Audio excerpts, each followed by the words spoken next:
जमात इस्लामी का सूबा में बदअमनी और डाकू राज के खिलाफ कश्मीर में हाफिज नईमुर्रहमान की ज़र क़यादत एहतजाजी धरना देने का ऐलान। क़याम पाकिस्तान के बुनियादी मकासद में कुरान और सुन्नत का नफाज था, मगर अंग्रेज़ के शागिर्द हुक्मरानों ने गैरों के एजेंडा को आगे बढ़ाया। मुल्क की माशी और सियासी सूरत हाल में अदम इस्तेहकाम से लेकर कौम पर जाली क़यादत मुसल्लत करने तक स्टेबलिशमेंट का बड़ा किरदार है, जिसे तारीख में स्याह बाब के तौर पर याद रखा जाएगा। सियासत में एस्टेब्लिशमेंट की मदाखलत ख़त्म होनी चाहिए। मोहम्मद हुसैन मेहनती की ज़ेर सदारत जमात इस्लामी सिंध के मजलिस शोरा का इजलास।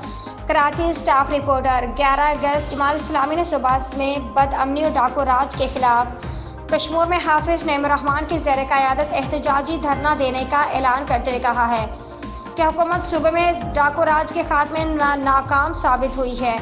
कच्चे और पक्के के डाकू ने मिलकर सिंध के अवाम की ज़िंदगी अजीरन बना दी है। कच्चे में रिटायर्ड फौजियों को पुलिस में भर्ती करने का हुकूमती फैसला नाकामी का एतराफ़ है। हुकूमत क़याम अमन डाकू राज समेत सिंध में जुराइम के खात्मे के लिए भरपूर नतीजा खेज ऑपरेशन करे ताकि सिंध के अवाम कोई सुख का सांस ले सके।